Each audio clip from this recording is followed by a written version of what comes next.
Conventional source of energy, बिल्कुल शांत। Conventional source of energy डालो। कन्वेंशनल सोर्स ऑफ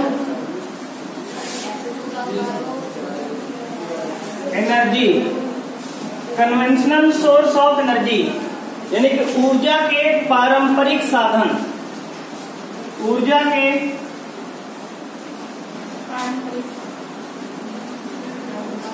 पारंपरिक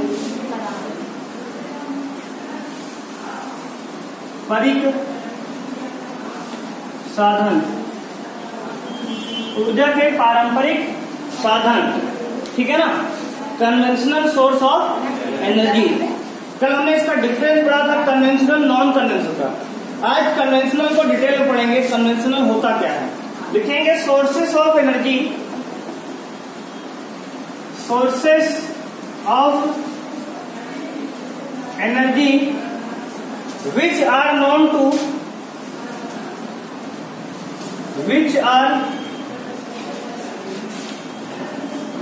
to sources of energy which are known to most of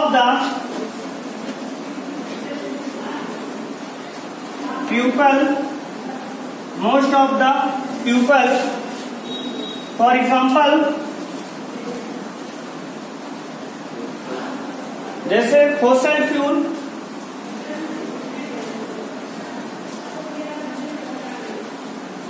जैसे जीवाश्म ईंधन, biomass etc.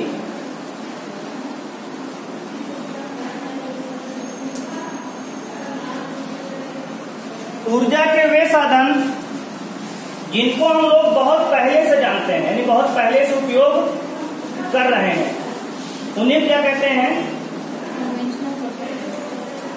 Conventional source of energy. बता हिंदी में लिखेंगे ऊर्जा के वे स्रोत, ऊर्जा के वे स्रोत जो जनसाधारण द्वारा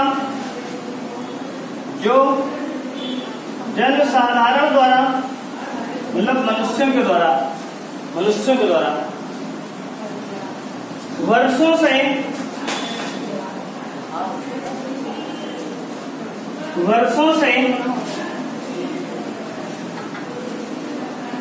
प्रयोग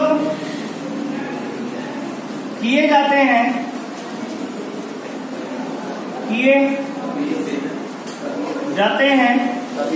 ऊर्जा के वे साधन जो जनसाधारण द्वारा वर्षों से प्रयोग किए जाते हैं, पारंपरिक स्रोत कहलाते हैं। पारंपरिक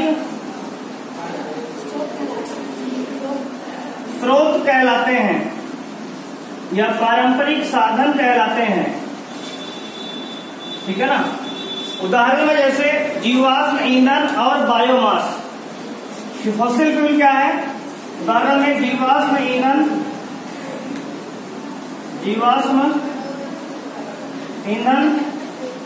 व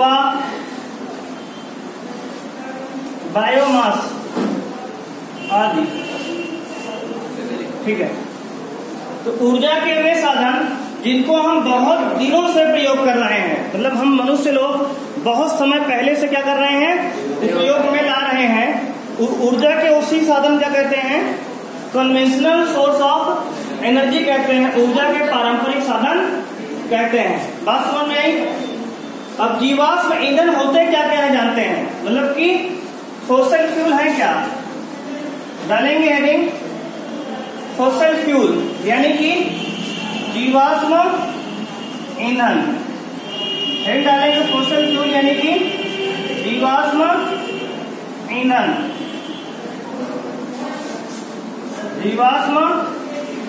यानी कि फॉसिल फ्यूल।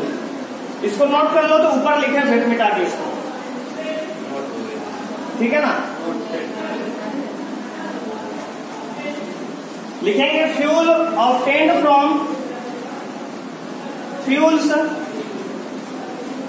obtained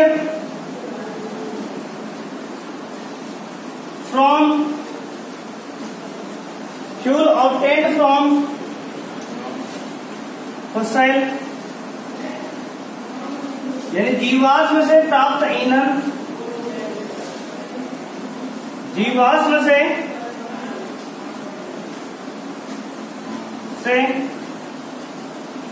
प्राप्त ईंधन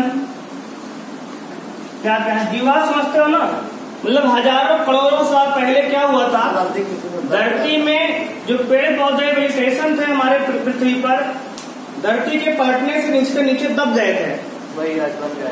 वही जो है पेड़ पौधे और मनुष्य जीवाश्म पेड़ जानवर जो थे उन्हीं के जो अवशेष थे डिकम्पोज हो गए हैं, सड़ गल गए हैं, तो उन्हीं से जो बना है उसी को फॉसिल फ्यूल कहते हैं। पेट्रोल बना है, कोयला निकलता है, ये सब क्या है, पेड़ पौधे जो है बहुत साल पहले क्या हुए थे, अर्थ के नीचे दब गए थे, उन्हीं को नीचे अर्थ में डिकम्पोज हो गए, सड़ गए, उन्हीं से बना है क्या, जीवाश्म ईंधन या फॉसिल फ्यूल बना है, वही है हमारा।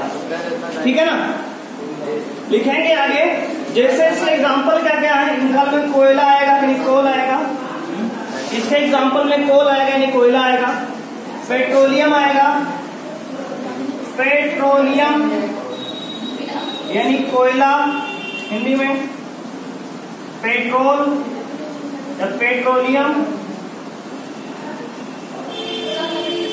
है ना, हाँ पेट्रोलियम। उससे बहुत दिनों पहले लगभग करोड़ों साल हुए, वहां सब कुछ क्या हुआ, मिलियन साल लगभग, हाँ, तो उसमें जो सब सड़ गल गए हैं जीवाश्म, तो उससे कोयला निर्माण हुआ, ये जो तेल निकलता है ना। जब कभी फिर ऐसा कभी होगा जीवन में कि हम लोग दब जाएंगे तो फिर से बनेगा कोयला, है ना। तो पेट्रोलियम, कोल, ये सब क्या है, इसके एग्जाम्पल है, किसके, जीवाश्म ईंधन के, ये सब जीवाश्म ईंधन के क्या है, एग्जाम्पल है। ठीक है, इसको मिटा दें, आगे देखो ऊपर, तो फॉसिल फ्यूल में क्या क्या आएगा, पेट्रोलियम आएगा और कोयला आएगा, मिट्टी और तेल निकलता है जमीन से, ये सब उसी में आता है। अगला पॉइंट लिखेंगे, take millions of year to form, इसको बनने में लगभग मिलियनों साल लग जाते हैं। टेक, अगला पॉइंट लिखेंगे इसमें, take millions of year to form, इसको बनने में लगभग मिलियन साल लग जाते हैं, कोयला को बनने में। तो आप समझ सकते हो कितने पहले सब दबे होंगे, तो आज हम कोयला निकाल रहे हैं उससे। अगला पॉइंट लिखेंगे, available in very limited amount, available in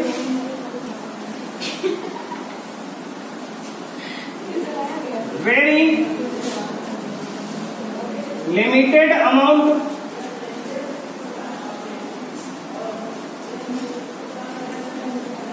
official.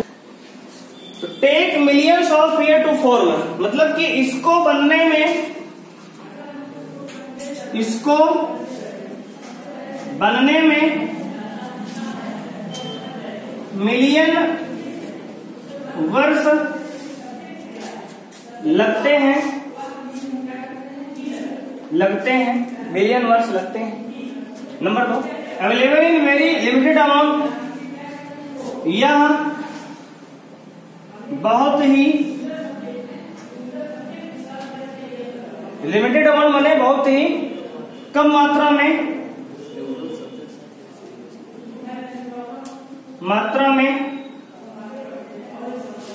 उपलब्ध है ना, पृथ्वी पर में, अर्थ पर बहुत अधिक मात्रा में नहीं है, ये बहुत ही कम मात्रा में है, कभी न कभी ये समाप्त हो जाएगा, इसलिए हम लोग क्या यूज कर रहे हैं, सीएनजी एलपीजी लगा रहे हैं। अगला पॉइंट लिखेंगे, these are non renewable source of energy, these are non renewable source of energy,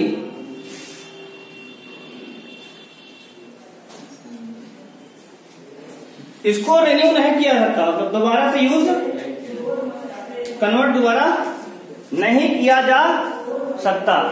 इसको दोबारा से यूज कर पाएंगे हम कभी? तो कभी नहीं कर सकते यहाँ पे, ठीक है ना। अनवीकरणीय स्रोत है, इसे कह सकते हैं ये अनवीकरणीय स्रोत हैं। ये क्या है? अनवीकरणीय स्रोत हैं, मतलब इसको दोबारा से रिन्यूएबल दोबारा यूज नहीं किया जा सकता है, ठीक है ना। दोबारा यूज किया नहीं एक बार डाल जा सकता है।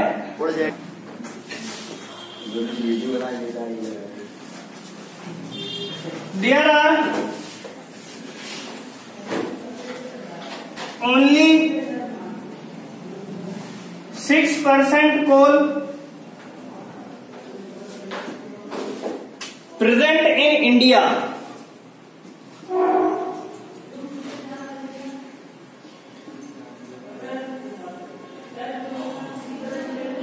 ऑफ वर्ल्ड, विश्व का केवल 6% कोयला ही भारत में हमारे है।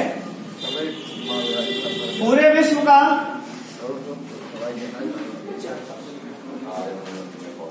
केवल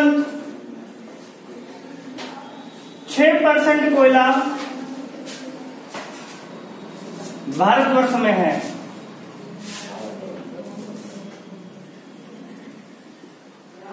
तो हमारे इंडिया में कितना कोयला है? पूरे विश्व का इतना कोयला है, उसका 6% केवल। कोयला कहाँ पे है? इंडिया में है, ठीक है ना, और अलग अलग देशों में है, ठीक है ना। अगला लिखेंगे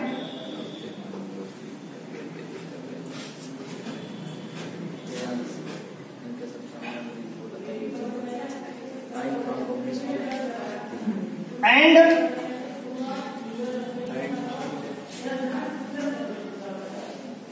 at which rate we utilize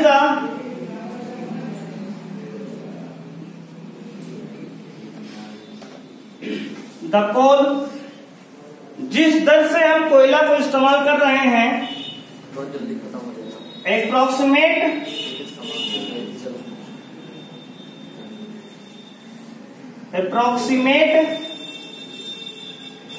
it ends on earth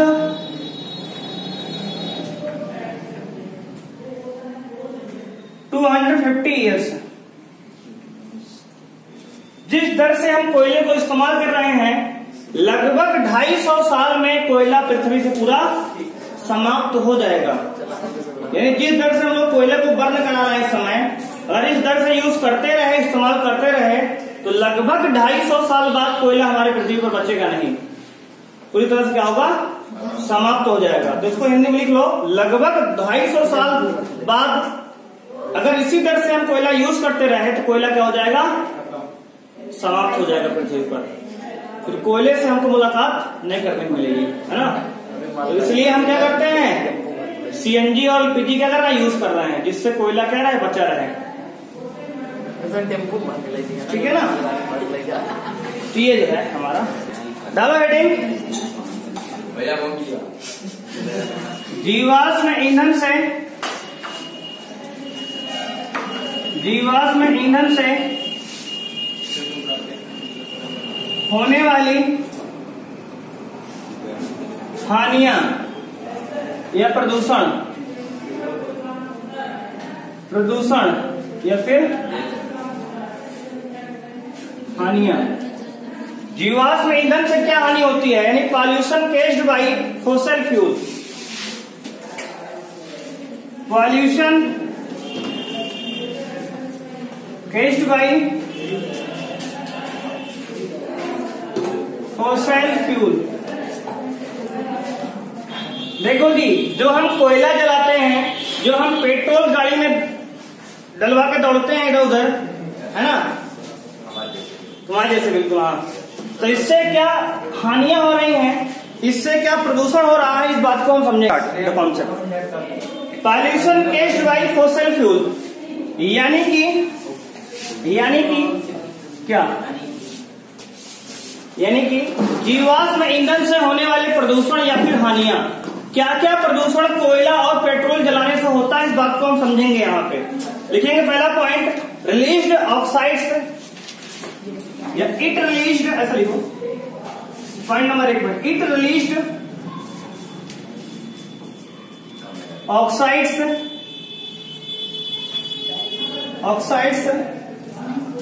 of carbon, comma nitrogen and sulphur, it release oxides of carbon, nitrogen and sulphur. Sulphur क्या होता है, एसिडिक इन नेचर, अम्लीय होता है। विच केसेस जिसके कारण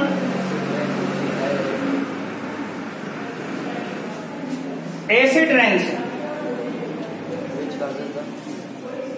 जिसके कारण क्या होता है, अम्लीय वर्षा होती है, जिससे ताजमहल क्या हो गया है, उसका रंग पीला पड़ गया है, बदरंग हो गया है। दैट डैमेजेस ट्रीज, जो नुकसान पहुंचाता है, क्षति पहुंचाता है, ट्रीज यानी पौधों को, ट्रीज को, plants, trees and reducer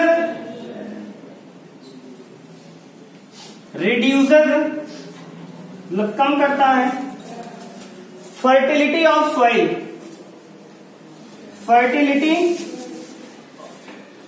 soil, यानी कि मिट्टी के उत्पादन क्षमता को भी क्या करता है, कम करता है। हिंदी में लिख रहे हैं, मेरे सामने होना। यह ऑक्साइड जैसे कार्बन, नाइट्रोजन और सल्फर ब्रैकेट में लिखो, जो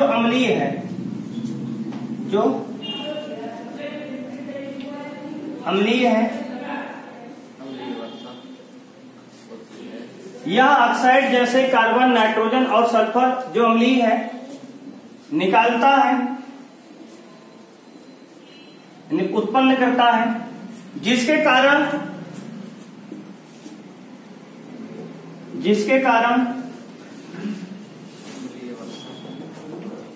अम्लीय वर्षा होती है, जिसके कारण अम्लीय वर्षा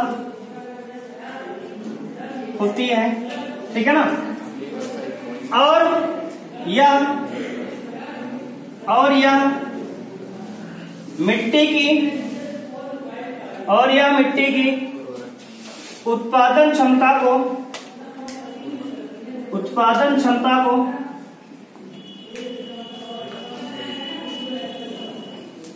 कम करती है या घटा देती है, ठीक है ना। तो जो ऑक्साइड्स हैं यानी कि जीवाश्म ईंधन है, इनसे जो पॉल्यूशन होता है, पॉल्यूशन में क्या क्या होता है, कार्बन, नाइट्रोजन, सल्फर, इन सबके जो ऑक्साइड्स है, sulphur dioxide, carbon dioxide, nitrogen dioxide, इसका फार्मूला ये होगा, SO2 सल्फर डाइऑक्साइड है, NO2 नाइट्रोजन डाइऑक्साइड है और CO2 क्या है, कार्बन डाइऑक्साइड है। इन सब के जो ऑक्साइड्स निकलते हैं, इनसे होता क्या है कि हमारे मिट्टी की उत्पादन क्षमता कम हो जाती है और हमारी फसलें खराब हो जाती हैं। और क्या होता है, अम्लीय वर्षा होती है, जिससे हमारे जिस मिट्टी को सल्फर की जरूरत है, तो फायदेमंद, सल्फर के साथ कई सारे नुकसानदेह न्यूट्रिएंट्स भी तो है ना। और क्या करता है, तो और हमारे जो ताजमहल है उसका जो रंग उड़ गया है, पीला हो गया है ना, एकदम व्हाइट पत्थर था, वो भी इसी एसिड रेन की वजह से हुआ है। ये सारी बात इसके कारण क्या होता है। ठीक है, अगला पॉइंट बढ़े, बात समझ में आई। देखो सेकेंड पॉइंट डालेंगे, produces large amount of carbon dioxide, produces large amount of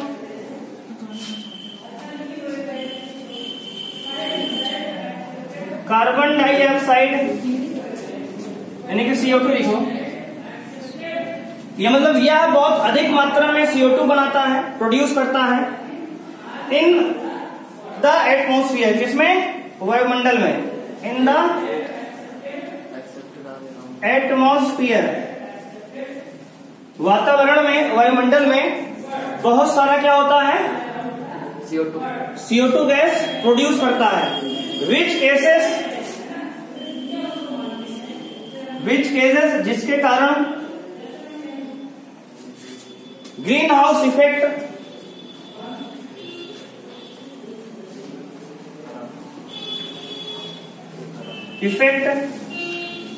जिसके कारण green house effect leading to excessive heating on the earth, ठीक है ना, जिसके कारण क्या होता है, ग्रीन हाउस इफेक्ट होता है।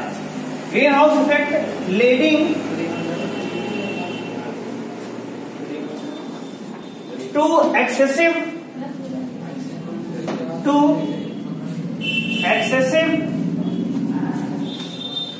Heating of the earth.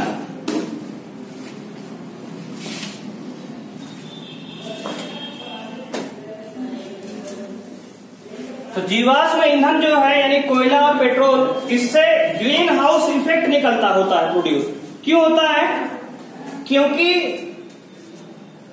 Carbon dioxide बहुत अधिक मात्रा में कहां से निकलता है, जीवाश्म ईंधन से, ठीक है ना।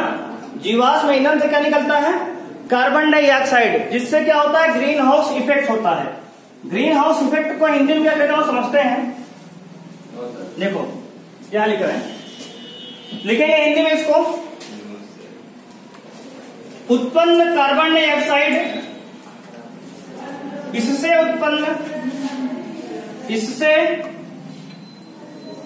बहुत अधिक मात्रा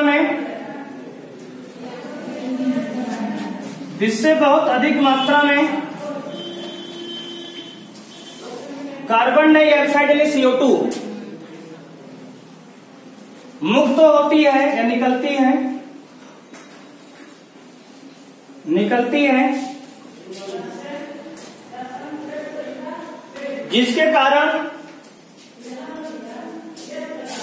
जिसके कारण ग्रीन हाउस प्रभाव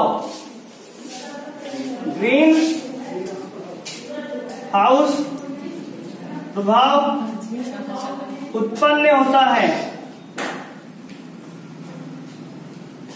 जिसके कारण क्या होता है, ग्रीन हाउस प्रभाव उत्पन्न होता है, ग्रीन हाउस प्रभाव उत्पन्न होता है, ठीक है ना, जिससे कि धरती पर, इससे क्या होता है, ध्यान देंगे, ग्रीन हाउस इफेक्ट से क्या होगा, तो ग्रीन हाउस इफेक्ट के द्वारा क्या होगा, धरती पर गर्मी की मात्रा बढ़ जाएगी, धरती गर्म हो जाएगी, जिससे कि धरती पर गर्मी की मात्रा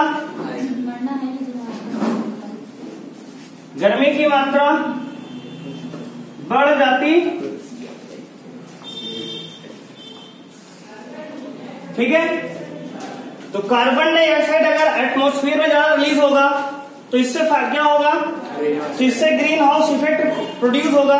और ग्रीन हाउस इफेक्ट क्या होता है, जिसमें पृथ्वी की जो है गर्म होती है, पृथ्वी टेम्परेचर क्या होता है, बढ़ जाता है, इसका टेम्परेचर क्या होता है, हाई हो जाता है, इसलिए सर अब गर्मी ज्यादा, ठीक है ना, इसलिए गर्मी जो है लगातार बढ़ रही है। दिनों तक देखो, इस समय अक्टूबर आ रहा है, तब भी गर्मी बरकरार है अभी तक, जिसका ग्रीन हाउस इफेक्ट है, ठीक है ना। चलो नोट करो आगे बढ़ाइए।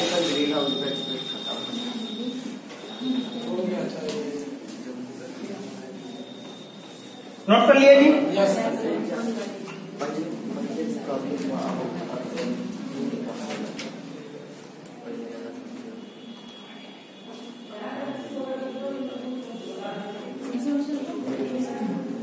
अगला पॉइंट लिखेंगे, ध्यान देंगे। अब हम ये जो पॉल्यूशन हो रहा है ग्रीन हाउस इफेक्ट, इसको हम कम कैसे करें, कंट्रोल कैसे करेंगे। कंट्रोल करने का तरीका क्या है इसके बारे में समझेंगे। डालो heading, controlling pollution caused by fossil fuel. Controlling pollution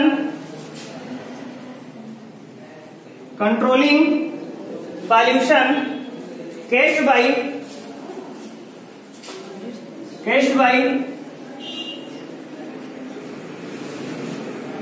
fossil fuel। जीवाश्म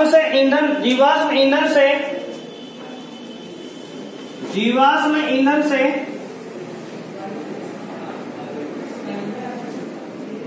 होने वाले प्रदूषण को कम करने के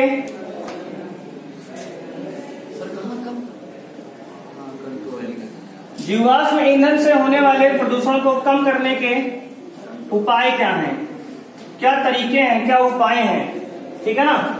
जीवाश्म ईंधन से होने वाले प्रदूषण को कम करने के उपाय क्या हैं, है ना, क्या उपाय है। नंबर 1 डालोगे, पहला point, increasing the efficiency of the combustion process.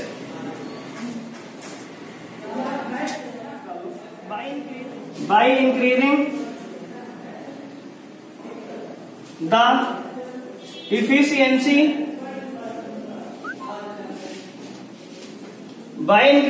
efficiency of the combustion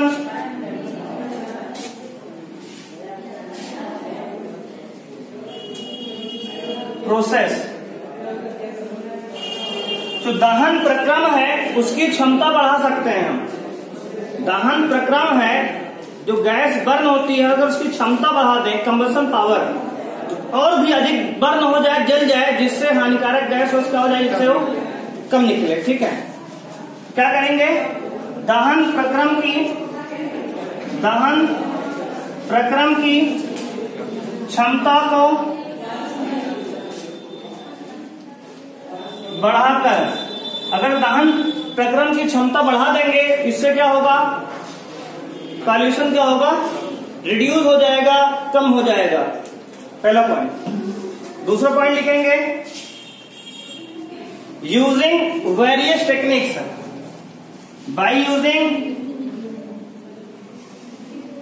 various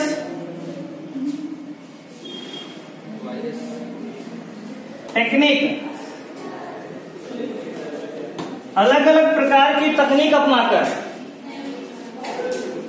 various techniques to reduce the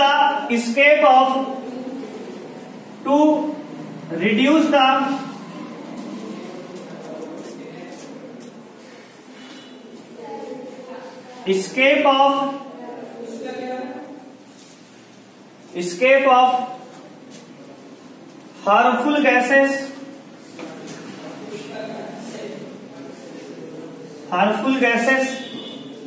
and assess.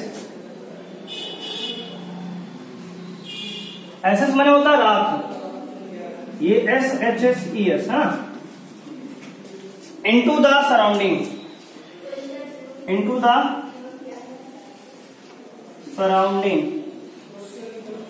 जो हमारे चारों तरफ एटमॉस्फेयर में क्या है, गैसेस हैं हार्मफुल, इनको घटाया जा सकता है। कैसे, अलग अलग प्रकार की तकनीक इस्तेमाल करके, मशीनों द्वारा इन पॉल्यूशन को, इन गैस को, धुएं को कम कर सकते हैं हम, जिससे पॉल्यूशन क्या हो जाएगा, कम हो जाएगा। तो बाय यूजिंग वेरियस टेक्निक, अलग अलग प्रकार की, हिंदी में लिखेंगे, अलग अलग प्रकार की तकनीक को इस्तेमाल करके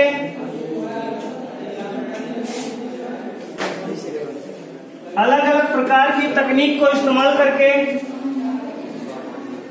हमारे चारों ओर होने वाले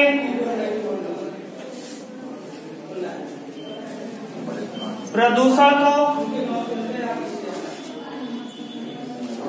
कम किया जा सकता है।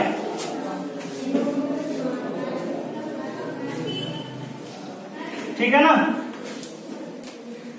अलग अलग प्रकार की तकनीक का इस्तेमाल कर सकते हैं हम लोग, जिससे क्या होगा, जो हमारे चारों तरफ पॉल्यूशन हो रहा है इन्वायरमेंट में, उस क्या हो जाएगा, कम हो जाएगा। ठीक है ना। तो पॉल्यूशन क्या होगा, कम होगा। आज इतने करते हैं, कल आगे बढ़ेंगे, इसके एडवांटेज पढ़ेंगे।